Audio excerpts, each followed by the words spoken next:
नमस्कार। बीजेपी की जीत का जश्न मनाने वाले बाबर की हत्या का मामला तूल पकड़ता जा रहा है।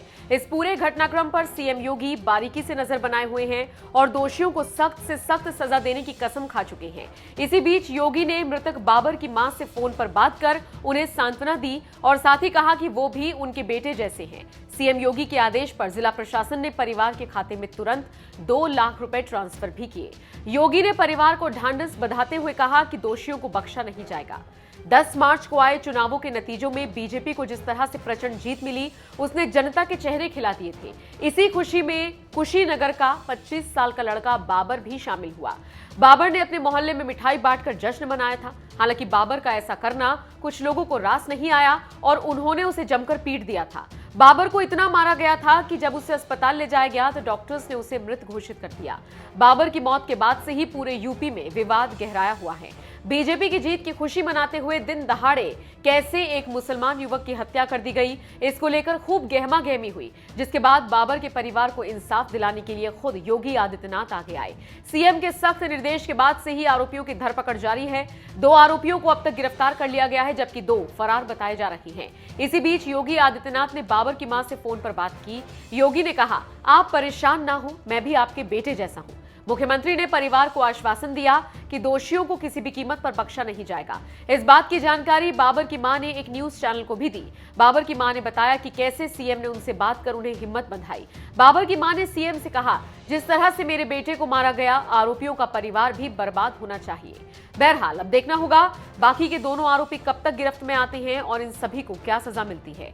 बाबर की मौत मामले पर जिस तरीके से सीएम योगी नजर बनाए हुए हैं, उसको लेकर आपका क्या कहना है? कमेंट करके अपनी राय हमें जरूर दें।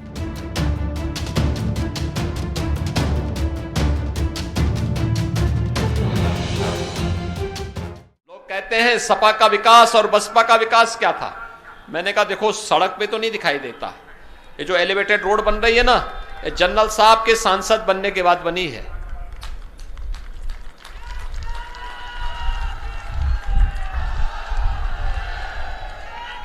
आखिर सपा बसपा की सरकार तो अंधेरा देती थी, बिजली नहीं थी,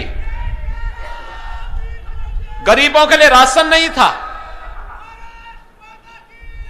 एक होड़ लगती थी, जो मुख्यमंत्री बनता था, मंत्री बनता था, पहले अपना बंगला बनाता था। गरीब का बंगला नहीं बनता था, गरीब का मकान नहीं बनता था। हमारी सरकार आई, डबल इंजन की सरकार ने 43 लाख गरीबों को एक एक मकान दे दिया। 2 करोड़ 61 लाख गरीबों को एक एक घर में शौचालय दे दिया।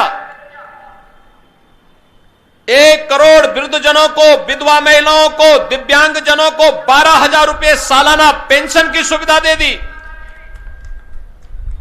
9 करोड़ गरीबों को 5 लाख रुपए का स्वास्थ्य बीमा का कवर दे दिया और 15 करोड़ लोगों को कोरोना है, डबल इंजन की सरकार है, डबल डोज राशन का भी उपलब्ध करवाने का कार्य भारतीय जनता पार्टी की सरकार करा रही है। ये पैसा पहले कहां जाता था? ये पैसा पहले कहां जाता था? विकास का ये पैसा कहां जाता था? विकास उनका एजेंडे में है ही नहीं।